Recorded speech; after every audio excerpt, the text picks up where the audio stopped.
Halo, selamat pagi, selamat siang, selamat malam semuanya. Bertemu lagi dengan Ibu di pembelajaran geografi. Baik, sebelum memulai pembelajaran hari ini, alangkah baiknya kita berdoa terlebih dahulu. Berdoa dipersilahkan. Berdoa dicukupkan. Terima kasih yang sudah melihat video dan menyimak video ini sampai selesai. Mudah-mudahan tetap semangat belajar geografi. Oke. Hari ini kita akan masuk ke bab 3, yaitu tentang dinamika hidrosfer. Jadi, kalian pernah mencatat di awal pertemuan bahwa kelas 10 itu di semester 2 ada materi atmosfer, kemudian ada materi litosfer di bab 1 ya. Kemudian ada sekarang yaitu hidrosfer. Hidrosfer itu apa sih? Nah, hidrosfer itu tentang air. Nah, makanya di sini ada water cycle. Jadi ada water itu kan air. Ini cycle itu siklus, berarti siklus air. Nah, kenapa sih belajar tentang siklus air? Nah, ini akan berkaitan dengan masalah-masalah kita. Masalah-masalah seperti apa? Masalah-masalah kayak ada pertanyaan atau pernah kepikiran gak sih? Kenapa air di bumi itu gak habis-habis? Terus, kenapa ada hujan es? Terus, kenapa sih air ketika hujan air itu menyerap ke tanah, terus air itu kemana gitu kan? Nah, kita akan tahu setelah kita mempelajari bab hidrosfer ini. Kemarin kita sudah mempelajari litosfer, yaitu apa? Batuan ya. Di PTS kan sudah. Kemudian atmosfer itu udara, di PTS juga sudah. Nah, sekarang kita akan membahas tentang air, hidrosfer. Oke, di sini ada gambar water cycle, kemudian ada condensation, precipitation, collection, dan evaporation. Nah, di sini ada matahari, kemudian ada awan-awan, ada yang namanya kondensasi, kemudian ada panah yang membuat melingkar seperti ini. Ini maksudnya apa? Nah, kita pelajari di slide selanjutnya. Oke. Pembelajaran pertama kita di dalam bab 3 ini yaitu tentang siklus hidrologi. Apa sih siklus hidrologi itu? Nah, siklus hidrologi itu adalah siklus air yang tidak pernah berhenti dari atmosfer. Atmosfer itu kan udara, ke bumi, kemudian kembali ke atmosfer lagi melalui kondensasi, presipitasi, evaporasi, dan transpirasi. Jadi sekali lagi, siklus hidrologi itu apa? Siklus air yang tidak pernah berhenti dari atmosfer ke bumi dan kembali ke atmosfer melalui kondensasi, presipitasi, evaporasi, dan transpirasi. Apa sih kondensasi itu? Atau apa sih presipitasi, evaporasi, transpirasi itu? Kayak asing banget, kayak nggak pernah denger gitu, nggak pernah ngebahas tentang hal itu. Nah, ternyata itu merupakan bagian dari gambar yang tadi. Ada condensation, precipitation, evaporation. Nah, collection ini merupakan penggabungan dari peristiwa-peristiwa tersebut. Oke, yang pertama, evaporasi. Evaporasi itu apa? Penguapan di sini ya. Nama lain evaporasi itu adalah penguapan. Penguapan dari mana? Nah, penguapan air dari akibat pemanasan oleh sinar matahari. Pemanasan oleh sinar matahari.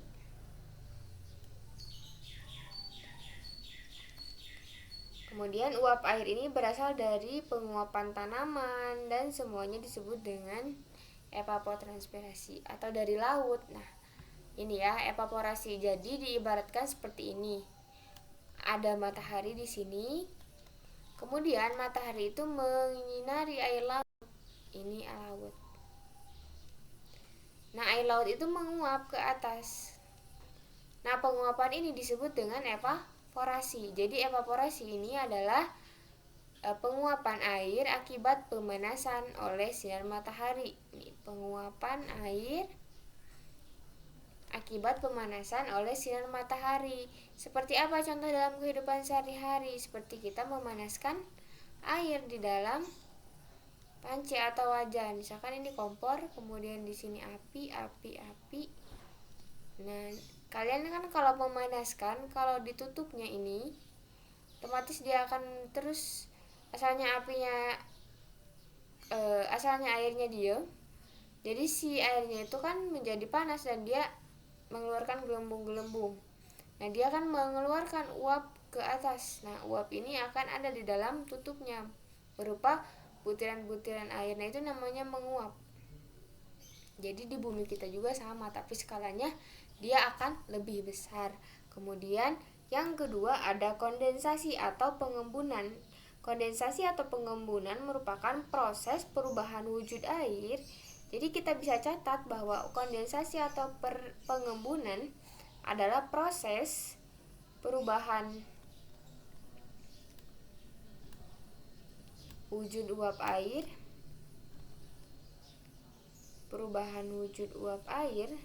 menjadi titik-titik air.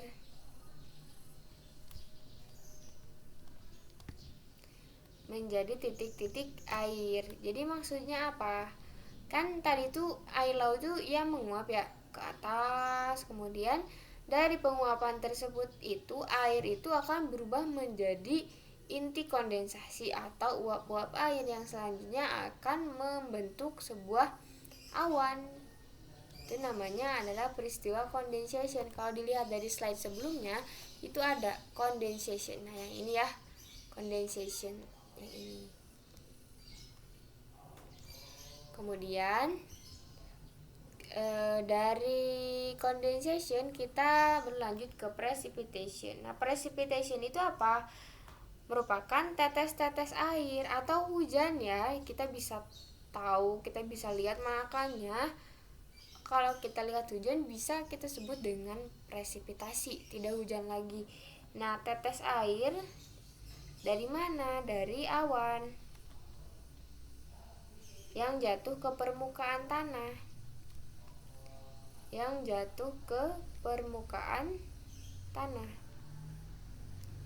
Kalau yang tidak jatuh ke permukaan tanah itu namanya virga. Oke, itu hujan sudah ya. Kemudian kita ke perkolasi. Apa sih perkolasi? Nah, perkolasi itu adalah proses bergeraknya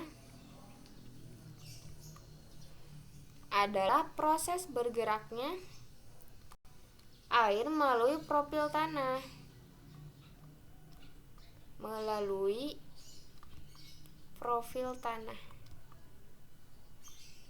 karena gravitasi. Maksudnya apa? Maksudnya itu seperti ini. Kalau kita melihat hujan kan tadi awan, kemudian hujan. Nah, hujan ini dia airnya akan menyerap ke dalam tanah. Tapi menyerapnya itu sangat dalam. Kan kalau menyerap aja itu disebut dengan infiltrasi, tapi dia akan bergerak.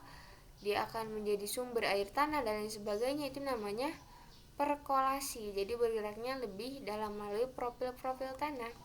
Jadi kan di dalam tanah itu ada yang namanya lapisan-lapisan ya, O, A, B, C, R. Nah, profil tanah itu seperti itu, dan air itu akan bergerak ke sana melewati profil tanah. Selanjutnya ada infiltrasi. Apa itu infiltrasi? Infiltrasi merupakan proses meresapnya air. Jadi ini meresap ya. Yang tadi juga perkolasi itu meresap, cuman meresapnya lebih dalam dibandingkan dengan infiltrasi. Jadi meresapnya air atau proses meresapnya air melalui permukaan tanah, meresapnya air ke pori-pori tanah. Tanah juga punya pori-pori. Nah, jadi ketika hujan kemudian air itu meresap tapi tidak terlalu dalam, tapi hanya mencapai pori-porinya saja, berarti itu disebut juga dengan infiltrasi. Kemudian ada transpirasi. Transpirasi itu simpelnya kayak tumbuhan, dia kan bernapas ya, pohon dan sebagainya. Dia mengeluarkan oksigen, menghirup karbon dioksida. Nah, dia akan melakukan transpirasi. Jadi proses pernapasan di dalam tumbuhan itu namanya transpirasi. Nah, atau penguapan ya, penguapan dari tumbuhan itu namanya transpirasi. Kalau dari penguapan dari lautan itu disebut dengan evaporasi. Kalau dari tumbuhan disebut dengan transpirasi. Nah, gabungan dari penguapan tumbuhan, kemudian penguapan laut atau danau atau sungai, itu disebut dengan evapotranspirasi. Jadi gabungan penguapan tumbuhan dan laut disebut dengan evapotranspirasi. Kemudian ada intersepsi. Apa itu intersepsi? Nah, intersepsi itu adalah proses ketika air hujan yang jatuh pada permukaan vegetasi di atas permukaan tanah tertahan beberapa saat untuk kemudian diuapkan kembali ke atmosfer. Jadi kalau hujan, kemudian hujan itu nggak jatuh ke tanah langsung, tapi dia akan nempel di daun-daun. Mungkin kalian pernah lihat daun-daun ada airnya. Nah, itu namanya intersepsi. Jadi, intersepsi itu adalah proses ketika air hujan dia tertahan di daun, tidak tertahan. Kemudian dia akan menguap, tertahan pada tumbuhan. Jadi akan beda ketika di sana banyak pohon, kemudian hujannya kan pasti akan tertahan ya oleh pohon-pohon. Nah, air yang terperangkap atau air yang ada di daun-daun tersebut disebut dengan intersepsi. Oke. Jadi siklus hidrologi itu banyak sekali dari prosesnya. Ada evaporasi, ada kondensasi, presipitasi, perkolasi, infiltrasi, transpirasi, evapotranspirasi, kemudian intersepsi. Nah, siklus hidrologi ini dibagi menjadi 3.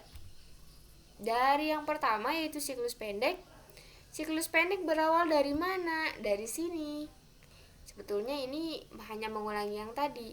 Ada evaporasi, kemudian presipitasi dan kondensasi. Hanya 3 dari 8 yang tadi, hanya 3 yang ada dalam siklus pendek, yaitu apa? Penguapan. Penguapan dari mana? Dari air hujan. Kemudian air hujan tersebut menguap menjadi awan. Nah, air laut di sini dia akan menguap ke atas, kemudian membentuk partikel-partikel bercampur dengan debu dan dia akan mengalami peristiwa terbentuknya awan, yaitu kondensasi. Nah, dari awan tersebut lama-lama jadi mendung. Dia udah nggak sanggup nih nerima penguapan dari laut, akhirnya hujan lagi. Nah, hujan lagi nyatu nggak jauh-jauh tapi tetap di laut. Maka penguapan, kondensasi, hujan, dari hujan kembali ke laut, balik lagi, penguapan lagi, kondensasi lagi, hujan lagi. Nah, dan seterusnya seperti itu. Jadi penguapan, kondensasi, hujan. Nah, ini namanya siklus pendek. Biasanya hujannya ada di laut. Jadi kalau siklus pendek ini, air laut menguap, terjadi kondensasi, kemudian ada uap air membentuk awan, kemudian terjadi hujan dan kembali ke laut lagi. Ini siklus pendek. Kemudian ada siklus sedang. Di sini ada tambahan, hujannya itu nggak cuma ada di laut, tapi ada di darat juga. Kemudian di sini ada penguapan, kondensasi, hujan di daratan. Oke, untuk siklus menengah atau siklus sedang ini, air laut itu menguap, kemudian terjadi kondensasi seperti yang tadi. Uap air terbawa angin. Nah, si uap airnya terbawa angin ya yang tadi. Ketika dia terbentuk awan kemudian terbawa angin, kemudian awannya itu berada di atas daratan. Nah, dari daratan tersebut hujan jatuh di daratan. Kemudian air di daratan itu kemudian mengalir ke laut lagi. Makanya di sini ada penguapan, kondensasi, di sini ada angin yang berperan, kemudian terjadi hujan di daratan dan air dari hujan ini mengalir lagi ke laut. Seperti itu sedang. Nah, untuk siklus panjang di sini ada banyak ya. Tadi sudah dijelaskan, di sini ada laut, kemudian evaporasi itu apa tadi? Penguapan, betul. Penguapan menjadi awan atau disebut juga dengan kondensasi. Kemudian, dari kondensasi tersebut ada tumbuhan yang menguap, transpirasi, danau yang menguap, evaporasi, sungai yang menguap, evaporasi. Kemudian dia menyerap, namanya infiltrasi. Kalau dia menyerap jauh ke dalam, namanya dia perkolasi. Oke. Untuk siklus panjang, pada siklus ini air laut menguap, terjadi kondensasi. Nah, air laut ini menguap, ada kondensasi, awan-awan. Kemudian uap air itu terbawa angin dan membentuk awan di atas daratan yang tadi, seperti yang tadi. Kemudian di bawah hingga ke pegunungan, awan-awan ini bergerak sampai ke pegunungan. Nah, dari pegunungan yang tinggi, hujan itu jatuh bisa sebagai salju, terbentuk gletser, mengalir ke sungai, selanjutnya kembali ke laut lagi. Jadi, kalau karena ada suhu di bawah 0 derajat atau di bawah suhu titik beku ya, maka bisa terjadi hujan es atau salju di daerah tersebut. Ini namanya siklus panjang. Jadi, siklus panjang itu adalah ketika air laut menguap, terjadi kondensasi, uap air terbawa angin dan membentuk awan di atas daratan hingga ke pegunungan tinggi, jatuh sebagai salju, terbentuk gletser, mengalir ke sungai, selanjutnya kembali ke laut lagi. Oke, itu materi tentang siklus hidrologi. Jadi, ada beberapa inti dari materi ini, yaitu siklus hidrologi itu nggak satu, ternyata ada 3 jenis. Kemudian prosesnya itu ada 8, ada evaporasi, kondensasi, presipitasi, perkolasi, infiltrasi, transpirasi, evapotranspirasi, sama intersepsi. Nah, tadi pertanyaan awal, pernah kepikiran nggak kenapa air di bumi kita nggak habis-habis? Ya karena ada siklus air. Dari hujan kembali lagi ke hujan, maka dari atmosfer ke bumi kembali lagi ke atmosfer melalui penguapan, melalui kondensasi. Nah, dari itu terus kenapa bisa terjadi hujan es? Ya karena di atmosfer kita suhunya itu nggak sama, jadi ada yang lebih dingin, maka yang turun itu air yang membeku, hujan es ataupun salju gitu. Terus air yang kalau hujan itu kan menyerap ke tanah, terus kemana lagi? Nah, dia akan terus melalui profil tanah yang tadi ya, melalui perkolasi, kemudian dia akan tersimpan menjadi air tanah atau dia akan kembali ke laut langsung melalui sungai-sungai. Oke, seperti itu. Untuk minggu depan kita akan belajar tentang air, masih tentang air di air tanah. Terima kasih, tetap semangat. Tetap semangat belajar geografi. Dari Ibu nanti ada tugas, silahkan periksa di GCR ya. Terima kasih.